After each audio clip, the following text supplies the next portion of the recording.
Hello and welcome to the Wild Hearts Business for Good podcast. My guest today is Len DeCandia, the Chief Procurement Officer of Johnson& Johnson, the world's largest and most broadly based healthcare company.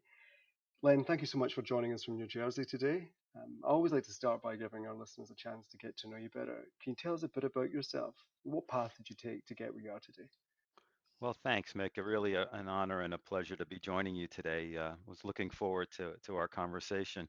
Hey, yeah, it's been an interesting path. I think from a career perspective, it's been exciting because I've seen so much technology and innovation in my career that has really changed, the world and at least the work that I do. I started as an engineer, an early entry level mechanical engineer, and when I started, we were still working on drafting boards. The only automation I had was an electric eraser that would just kind of go round and round to erase the pencil marks that I was making on the board, right? And obviously with all the technology and innovation we have today, but starting out as an engineer and in manufacturing and really learned how things are made. Probably the thing that I enjoyed the most starting my career as an engineer is not only um, I guess the comfort of seeing your work come to fruition. Now Mhm, there's a risk with that. Sometimes things didn't work, so you also have to have the courage to know that um, life is about learning and experimenting and trying new and different things. And I worked in a very large manufacturing facility, so I really enjoyed working with the various team members on the manufacturing floor. But it really was exciting to be part of a team, to see things happen. And the one thing I enjoyed about manufacturing was you knew every day whether you were successful or not, right? You're mhm, getting things made and out the door. But through the early part of my career, things started to change around technology. I was actually starting my career at Johnson Johnson almost 40 years ago. One day, as an engineer, I get a phone call from our corporate headquarters, which was maybe about a 20 or 25-minute drive away, and they said we want you to come down for a meeting. And now I was, in my early to mid 20s, and I thought I was in trouble. I didn't sleep very much, the night before. I was like, too early in this to be in trouble. But I showed up to this meeting in corporate, and they showed me a box, and they pulled this thing out of a box, and they said, this is a personal computer. It was an Apple Lisa, and they said to me, they said, we don't know, in the future if we're going to be using these. It might be like a telephone. It'll sit on your desk, and you might not use it all the time, but you could use it. And since you're fairly young, and as an engineer, we want to test it. We want to see if there's any use for it. So I was literally like one of the first people at Johnson and Johnson to ever have a personal computer on their desk. Didn't have a lot of power. Could do some calculations for me, not much there. I spent most of my time on it just doodling. They really couldn't do anything fancy, but it was just the beginning of that whole era, and that kind of thrust me into the early 90s when the computer started to show up on the manufacturing floor. And my career, I guess over the past 25 years, I've either been a chief supply officer or a chief procurement officer for four different Fortune 100 companies. But my career is really predicated on the introduction of the computer into manufacturing, right? And then it expanded into this world we live in today with the Amazons and the Alibabas, where we're fully integrated from we as customers all the way back through the entire system to where things are made. And it was the beginnings of a science. And what I found was in the early phases of the science, like everything else, technology is always ahead of the people.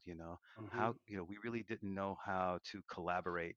What we were really trained to do was focus on optimizing our particular area, as opposed to how do we work together to optimize how everything comes together.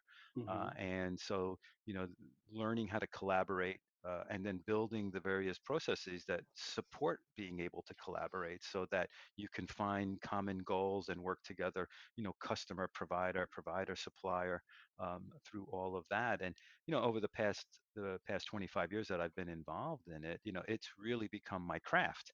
And that's what's so exciting about what I do today. But it was a lot of learning the hard way. I had left J&J early in my career to be the first person at Roche Pharmaceuticals to have the title of Vice President of Supply Chain Management. Nobody really knew what it was. So a lot of the early work was just defining the value of people collaborating and working together, defining the value of giving the customer or the patient the right product at the right time, at the right quality, at the right cost. And that continues to evolve. And having done a couple of stints, about 6 or 7 years ago, J&J came back and asked me if I wanted to come back, um, and work with them in the procurement area, which was exciting for me. It was almost like going back home, having left after my first 15 years. It was an incredible influence on me relative to my values and how I viewed the work that we do in terms of advancing humanity. But I was also excited about being able to have a significant impact on a big company with a great mission. And so, I came back a little less than 7 years ago to really help them with this continuation of, how do you introduce technology in innovation into a world where things have to happen faster. Innovation is critical, and how do you introduce new ideas and new concepts and deliver it to the end user in the most effective and efficient way. And now, we're so fully integrated, and thank goodness we have this level of integration in the world today, living through the challenges we have with the Mm. pandemic right now. So, having seen it all the way through in my career and having seen the value of introducing technology, but most importantly, it's really about people. How do you help people understand the value of the tool? But more than that, it's been about how do you get people to really collaborate, work together, find common goals, have a common mission. And that's why it's so exciting working with an organization like yours, because we find ways to work together and find ways to really, find that one little spark that drives our passion and gives us Mm. this opportunity in the one lifetime we have to feel like we're doing something purposeful and to feel like we're bringing some value to the world. So it's been an exciting journey, to say the least, and hopefully I have a few more years left I think you in do. me. Len, we're going to actually, it's interesting. Every conversation I've had with you, you always, your passion for tech and the power it has comes through. And we're going to touch on the article you wrote in the Rutgers Business Review about the power of tech for the future. Um, Before we get into that, coming back, you mentioned how coming back to J&J, there was a kind of resonance with your values. I'm really intrigued to know, just guess staying with you as a man rather than as your senior position, in what way does your upbringing, your personal values influence how you do your job? What was it about J&J, for example, and your own values that made you want to come back? Can you give us an insight into that? Yeah, thanks, Mick. Well, look, my parents are immigrants, and so I guess my story would be possibly associated with the traditional, the American dream. So both of my parents were young children during World War II, and they were both affected greatly by it, like so many people were Mm, in that terrible war.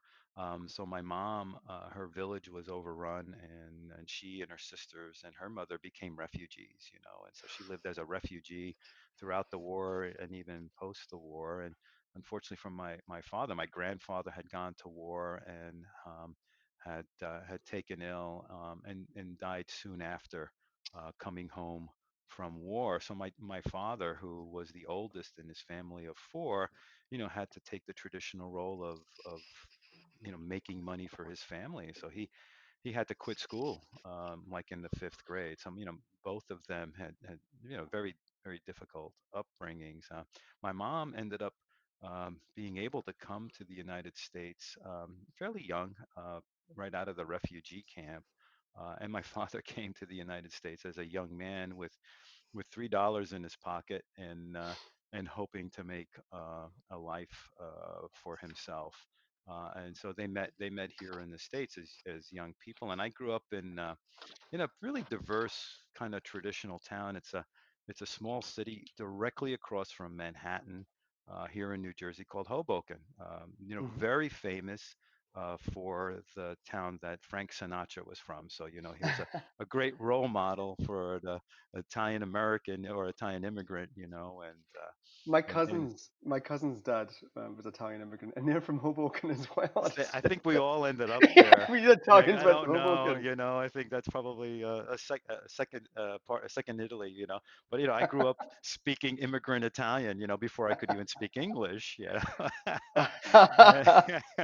But Hoboken was a great place. It was really diverse. It was working class. We were all struggling. We lived on Mm, the top floor of a walk-up apartment. 4 stories to get to our apartment. It was carrying mom's grocery up those stairs really helped with my physical development. But growing up right across from Manhattan was an interesting experience for me mm, because I could look across the river and we had a couple of our athletic fields there. We had I played a lot of sports like most kids do. I played baseball and football, and the practice field was right on the river, and you looked across at Manhattan, and it was so close, but it was so far away. It was like yeah. Oz for young kids like us because, that was we're a working class family. That's not a place where people like us, can go and Mm, be accepted. Um, but a couple of things really stuck with me and have stayed with me. Obviously, the opportunity that we all have in our lives, and how we should, do and be our very best to take advantage of those opportunities, and to make sure that if we are fortunate to have those opportunities, how do you create them for others? mhm, I look at some of the work that we do in areas of like the environment, and look, you know, Manhattan in the 60s and the 70s was not a great place. I mean, we could look across on hot summer days, and there was just this big black cloud over the city of Manhattan, from all of the pollution. And the Hudson River was an absolute disaster, and it was so unfortunate to see that. But if you go there today and you see how clean the air is over Manhattan and mhm, all the work that's gone on, and the only reason that that's that way were people that were older than me from a previous generation cared and wanted to make a difference for me and for my mhm. children. Was it? And I Yeah. think that's the responsibility that people of my generation now have for future generations, to be able to do that. um Do you know, s- it's incredible. Sorry to cut you off. no, Like, no, go ahead, please. no, it's incredible.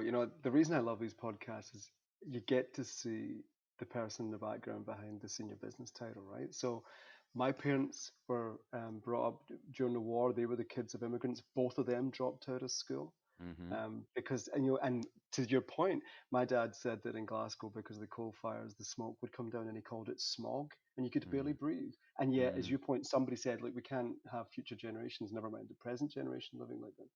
And it's absolutely incredible. I love to get an insight into the person behind the position, and I just in Britain we have so many movies like Martin Scorsese movies about all the Italian immigrants, and there's all these images flowing through my mind of your upbringing. Not entirely accurate. Let me ask you this: you made a really good point, and I was fascinated to hear that you started as an engineer because I know quite a few engineers who've gone on to be senior directors. There's something about the way engineers are trained or think about processes, etc. And you talked about learning through trial and error, and not always getting it right. I'd love to understand, has there been any failure or apparent failure that actually set you up for later success or that you learned from in your career? Yeah, that's a great question, Mick.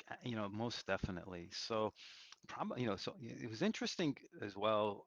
One of the big influences for me also growing up in the 60s was the whole concept of the space race. you know, and a lot of, and I'm sure, having similar backgrounds, I'm sure because your parents didn't have the opportunity for education, I'm sure they made education a priority for you, right? Because Yep. that's, my parents made education a priority for me and my younger brother and sister.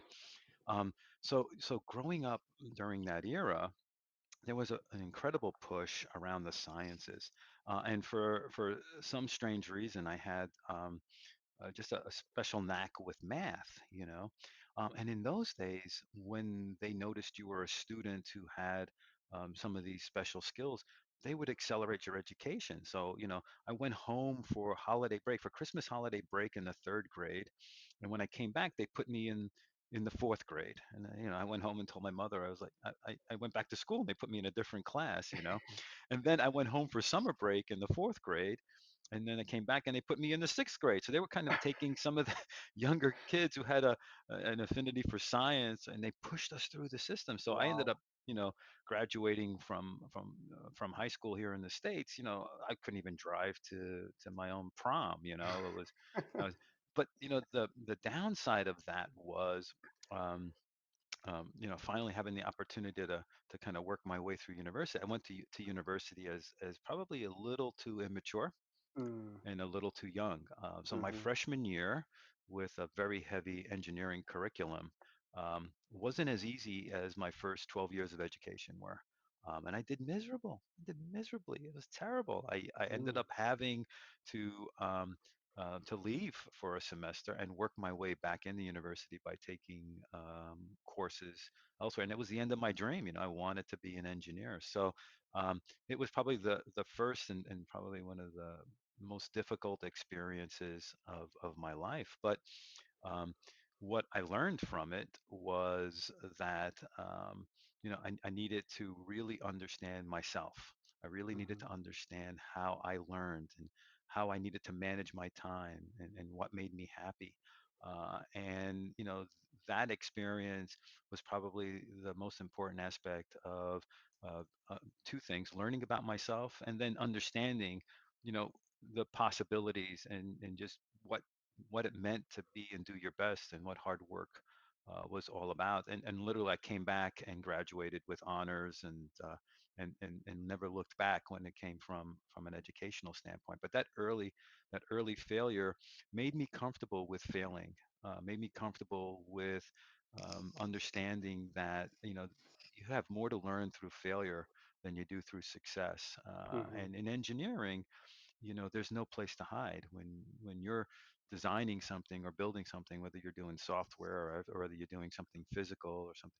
Um, in the chemical space, it's not always going to work. But that's okay. What's the one piece of knowledge you get out of that?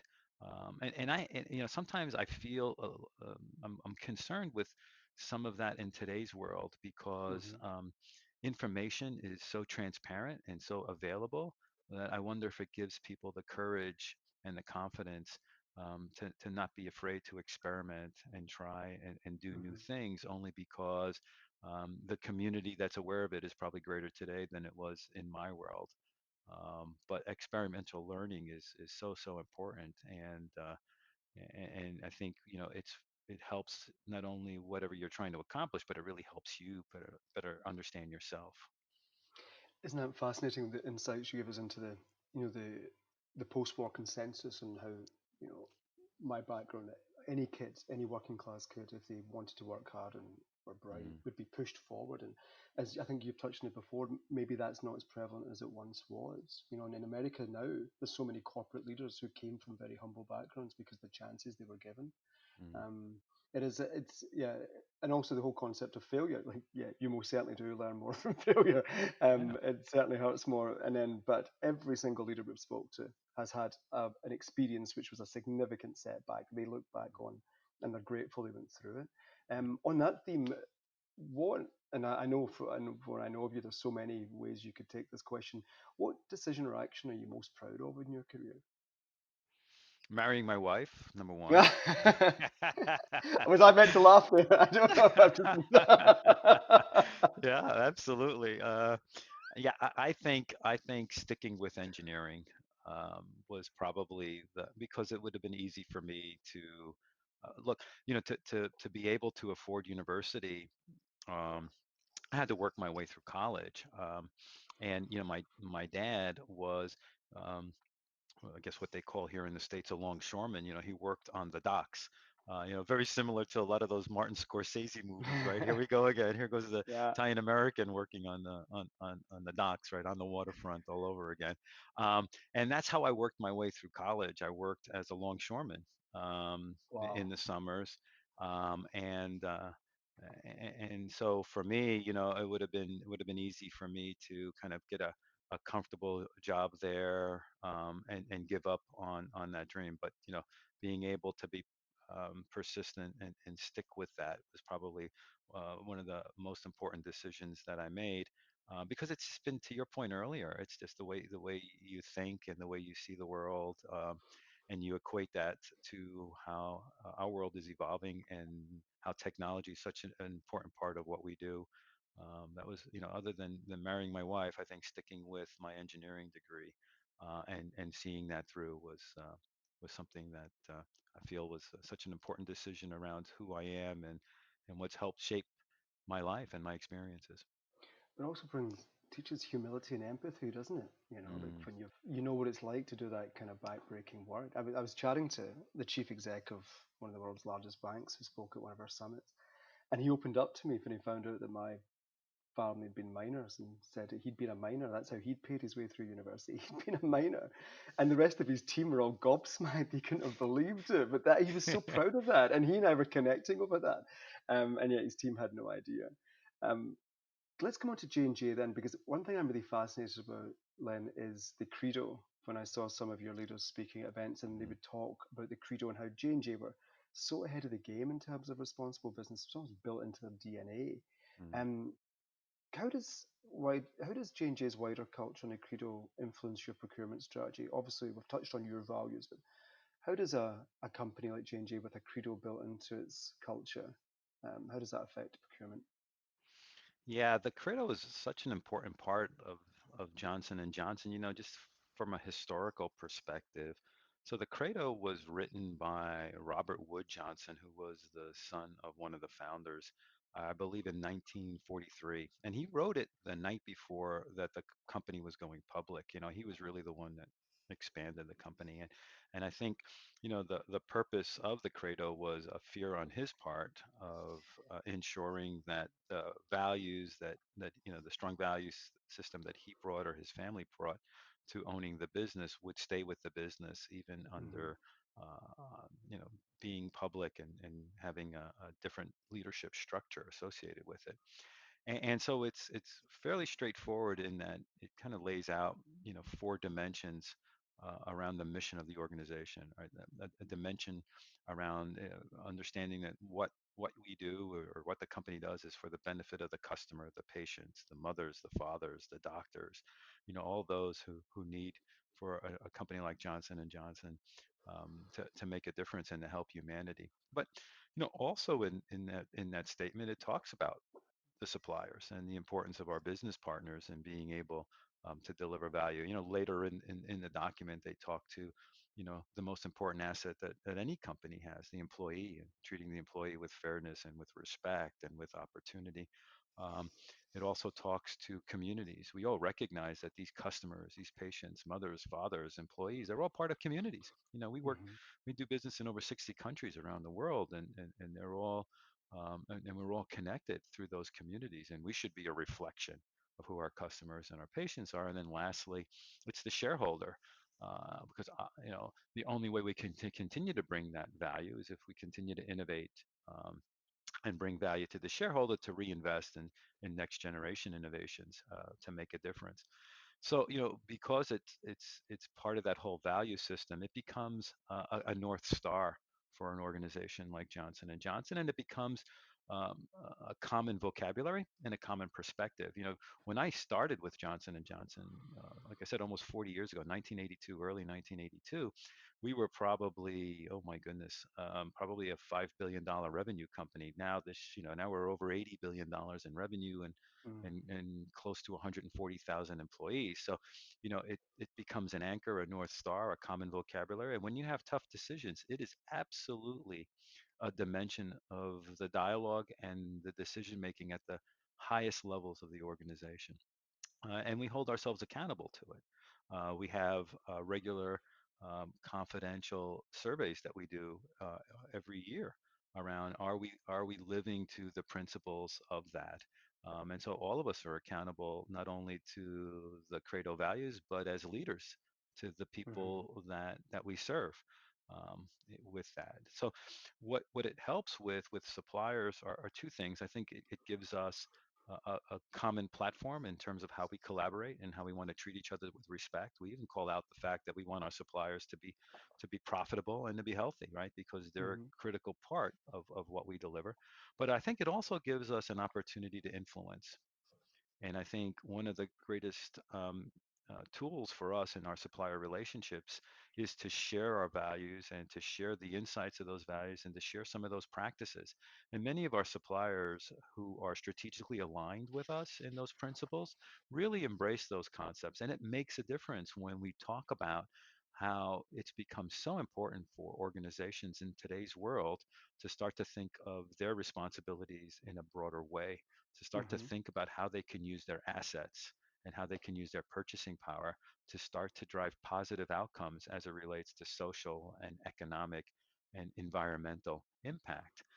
And if you're the world's largest healthcare company and your whole mission is health, right? Meg, if I asked you what's the most important thing in your life, I would bet, knowing you, that the health and safety of your children, your wife, your family is your number one priority. So, 100%. right. And 100%. so what we do is everyone's number one priority, right? And then Hmm. you think about the influence of the environment on human health. You think about the influence of economic health and how that drives, you know, greater nutrition, greater positive social justice, right, and so on. And so, I think we, at least with Johnson and Johnson under the credo, and then my responsibilities. And it's a great privilege and a great honor to be the chief procurement officer for that company, is to find ways in which we can have opportunities to educate, to shape, and to help our supplier Hmm. base not only in their ability to achieve their business objectives, but to partner with us and to partner with other companies to drive positive change. So there's 2 points I really want to pick up on. One is your commitment to the global goals, which we'll come to. But I think the point very well made there is how you're using your procurement power and influence to help other, sometimes very small businesses. And I'm thinking of your commitment to working with social enterprises. And not only are you members of the Social Enterprise UK by Social Corporate Challenge, but you also went further and created your own social impact through procurement program. Mm. And Wild Hearts has benefited massively from that. Can you tell us more about that? Why did you decide to take that program further? Yeah, I think it's amazing when when you can focus on those communities that are disadvantaged, right, and don't have some of the other possibilities and opportunities that we all have, right? So, mm, for me personally, I mean, it touches on some of the things we talked about earlier, right? I think, as a child, I needed an intervention. I needed the space race. I needed people that were interested in the world having more engineers. Hmm. If I didn't have that intervention, I don't know if I would be here on this call talking to you in the role that I have today. And so, that intervention required some greater forces to get involved. And I think for us, we view that as that similar opportunity. What greater forces can we do and to step in and give those who may be disadvantaged, whether they have disabilities, whether they're victims of social injustice. We do work with people who have done their time, and want to contribute and be part of society again.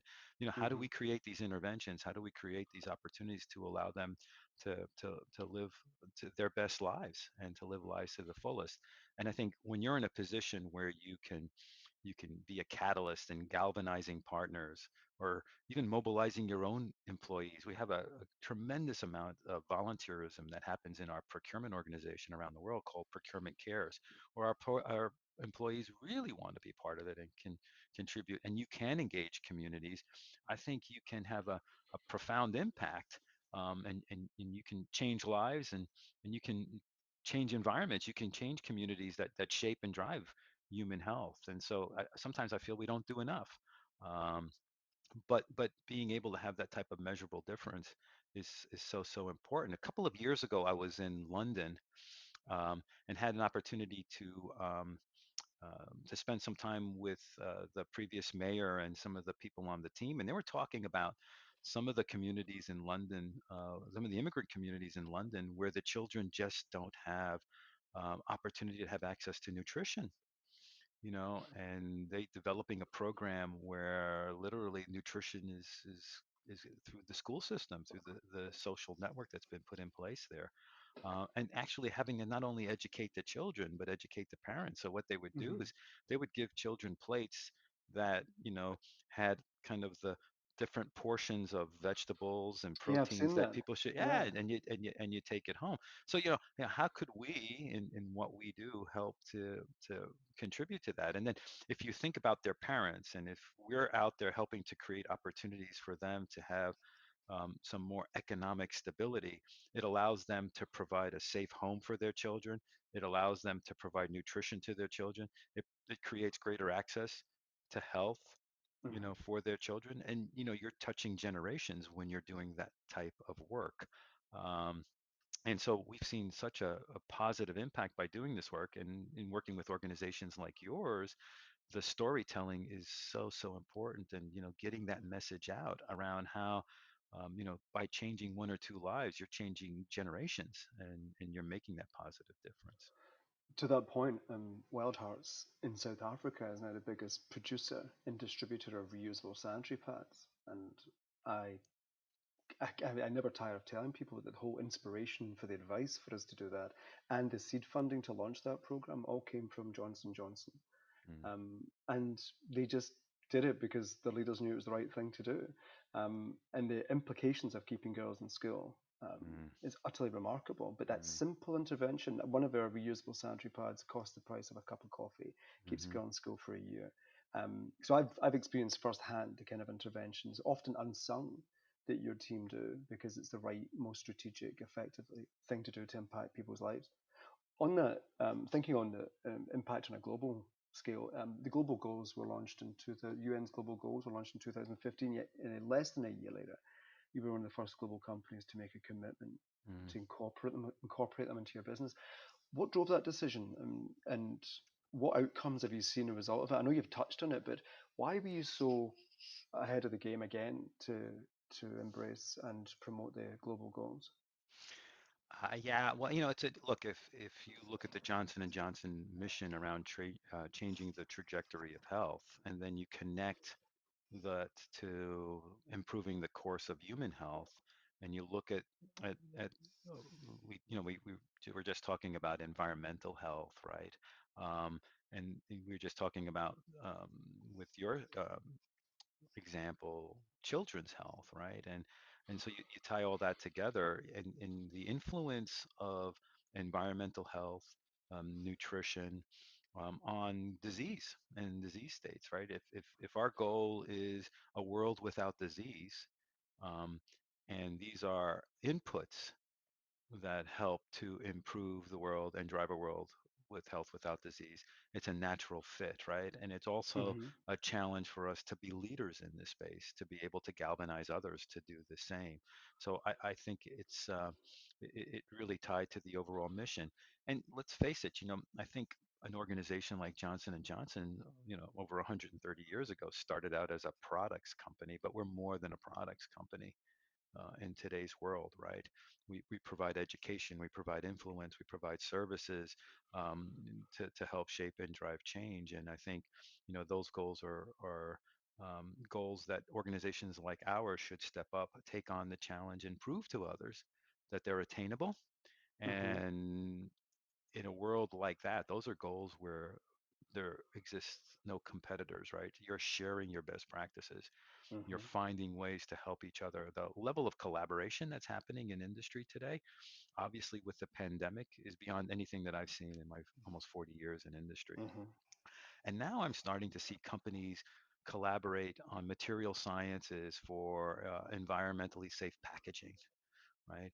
I see companies, collaborating on new techniques and new ways of being able to manage and treat healthcare through the pandemic. That I'm sure those types of collaborations will continue going into the future. And when you think about the work that I do, and has kind of been my mission over the past 30 years in supply chain. That is all about collaboration. It's all about, Hmm. bringing people together with a common goal, and collaboration drives innovation because it brings new insights, new ideas, new ways of looking at problems, and better understanding how things can change and be different. So if you're out there and you're embracing those challenges, and you're out there and you're willing to experiment and try new things and invest and follow the outcomes of all of that, you hope that it motivates others, and you hope that it helps others kind of work with you to be able to continue to make that difference. And the world today is becoming much more purpose driven, which I'm very, very happy to see. And I don't know if that's because people are looking to business to help where maybe others are not helping, right? And we'll leave it at that. But when I look at when I look at a company like ours, and you talk about the concept of purpose, you know, customers are demanding it.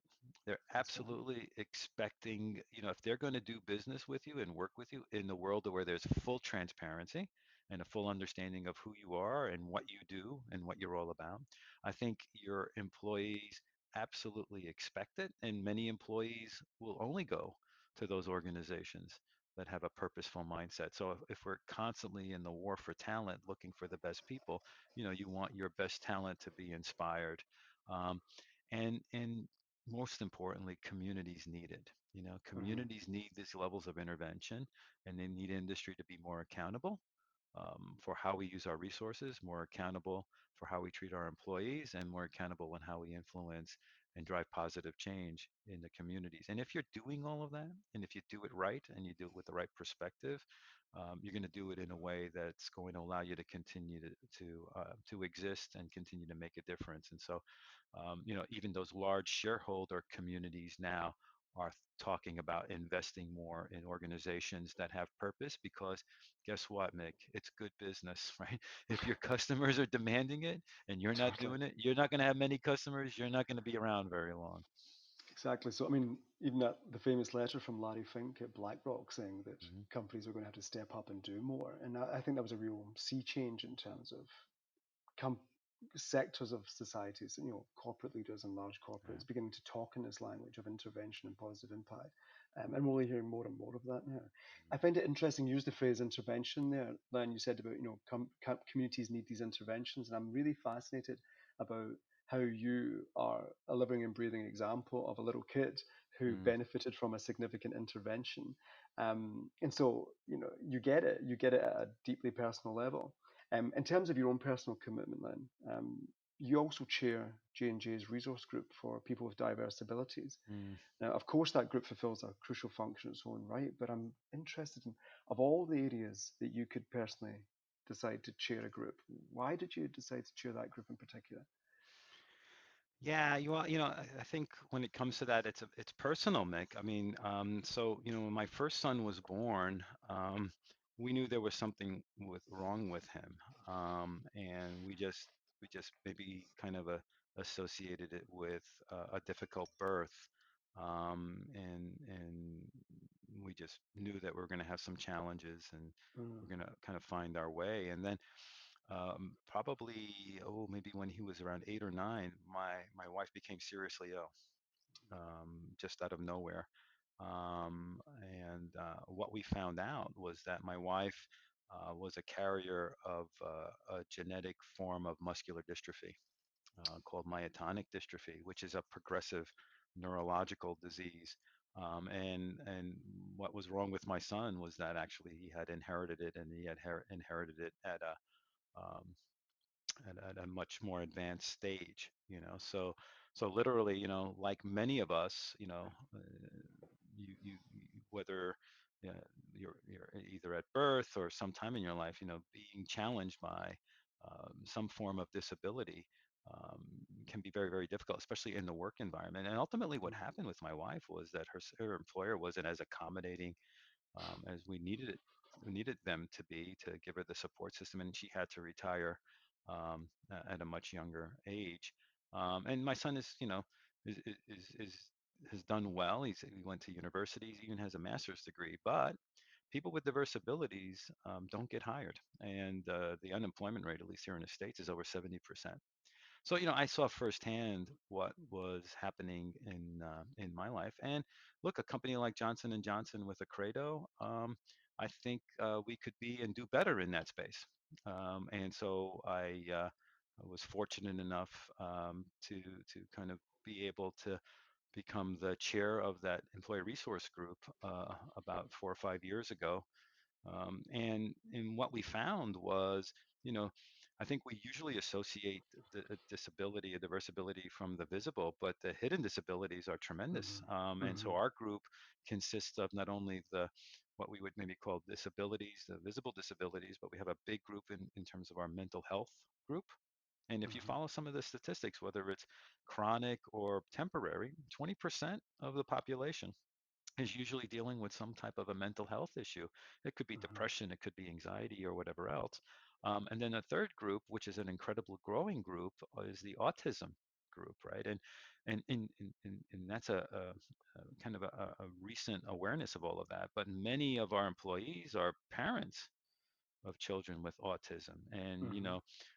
what we found with the group is the whole cycle of not only for the employee to have the support that they need, but do we have the right support for caretakers who have family members who have disabilities or diverse abilities? I know for me personally, I have a regimen of doctor visits and so on for my wife and for my son.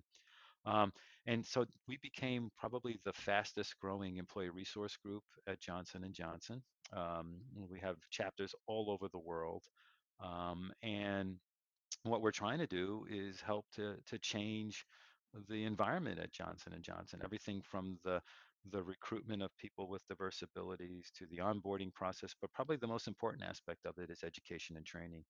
Training managers and training um, our human resources and our recruiting people to find the right roles for people with diverse abilities in spaces like autism, or to make sure that we have the right employee assistance programs in place for those who are challenged with mental health issues, whether it's chronic or whether it's temporary. And Mhm. then in the autism spectrum, we're launching some pilots around assigning some of those talents. And I mean, they're incredible talents that people have Mhm. around being able to do data analysis and be able to see things very, very differently and have unique and terrific insights in all of that. And I will tell you, with this pandemic situation, we have obviously the overall health issues, but the mental health issues are tremendous. And so our employee resource group has been a support group for the entire J&J community now. We have, regular open mic lunches, and we're working very closely with our global health systems group around techniques and tools to help people through all of this, or even their family members. And so I think it's just an important part of wanting to make a difference and to help communities that could be disadvantaged, just to level the playing field. If a person Mhm. with disability, all they want is the opportunity to compete. Mhm. And I think people like me who are caretakers of people with disabilities, we need some flexibilities in our schedules and some understanding from our managers, but we also need good healthcare support, health system support. So it's been a very rewarding experience for me. We continue to progress, and here comes the collaboration word again. We share practices with so many companies, within our industry. We share practices with our suppliers. We learned so much from one of our important suppliers, SAP, on how to create Mhm. an environment for talented people with autism. Again, another place where you can make a difference. And for all of us, Mick, I'm sure we all have stories. This is part of the human experience, and again, another area where business can be more than just an employer um, to the people that give their time and talents to them. But Lynn, just the theme that's coming through everything you're saying is empathy and how your own experiences in life have informed how you've behaved as a man. And one of the many reasons for wanting to do this podcast was that if we were to look at the media or, or the wider social media environment, people seem to be shouting each other's throats and Mm, forgetting the shared humanity and empathy that how many shared experiences we have and how we can help each other rather than seeing each other as a certain demographic or a certain business title. And isn't it incredible how much people want to help when you give them the chance? You give them a credible way to help, and people can't do enough often. Mm. Um, I think your insights are. I'm personally very, very grateful to you for everything you're saying. Um, Let me come on to the next question. And you recently wrote an article, and where I'm coming here is that I'd love to touch on the opportunities and threats that you Mm. see procurement leaders need to be aware of. You recently wrote an excellent article for Rutgers Business Review where you discussed the procurement transformation you realised at J&J, and again there you'd placed a particular emphasis on the importance of tech in achieving this. From from your point of view, what are the biggest opportunities and threats that procurement leaders need to be aware of? Yeah, well, let's talk a little bit about Rutgers because that's another place where I'm very, very proud of some of my investment of time and interest. As I mentioned earlier in our conversation, this whole concept of supply chain management and the science of supply chain is still fairly new, maybe about 15 or 20 years into this. And about 20 years ago, I was working at Roche Pharmaceutical as the chief supply officer, and I talked about technology being ahead of people, and I was just wondering, is there an opportunity for us to start to train these next generation supply chain leaders Hmm. who can come in and take some of this early work to the next level. And that's where I went to school. I did go to school at Rutgers, which is a state university here in New Jersey, probably the second most diverse university in the United States, and has a population, I think, of somewhere between 45 to 50% of graduates being firstborn college students, or first generation college students, and sometimes first generation Americans, so Hmm. obviously a close affiliation to my own experiences. Um, and so, having done my not only my undergraduate work there, but my graduate work there, I reached out to the dean and asked if they were doing anything in this space of supply chain management. And I found a brilliant professor who was buried in the information systems group because in those days, supply chain was really just if you build the system, it'll work, which was not a good strategy for businesses. I think SAP deployments had a 70% failure rate in the late 90s and early 2000s. And with support of the dean and working with this professor, we created what's called a supply chain management center. So I became the chair of that and helped to recruit some of my colleagues, in the pharmaceutical industry that based here in New Jersey, companies like Merck and J&J at the time, which I was at a competitor at the time, and Bristol Myers and some of the other global companies. So we started that center to help to drive a curriculum, to help to possibly, create a science behind that. And so if you fast forward to 2020, um, that supply chain program is the largest supply chain program in the United States. Um, it uh, it was recently ranked by Gartner, which is a pretty reputable organization for the supply chain management space and procurement space, as the second best program in North America, and it's always ranked in the top number. But so it's something that has been a real joy to be part of. Starting from a phone call, and that professor, that brilliant professor that we found is now the dean of the Rutgers Business School. So just to see that experience, and so uh, being able to create a training ground for young people with an interest in the science has been a great joy for me, a great opportunity, Hmm. and then being able to kind of share some of my insights and thoughts in that article in their biannual business review was something that I wanted to contribute.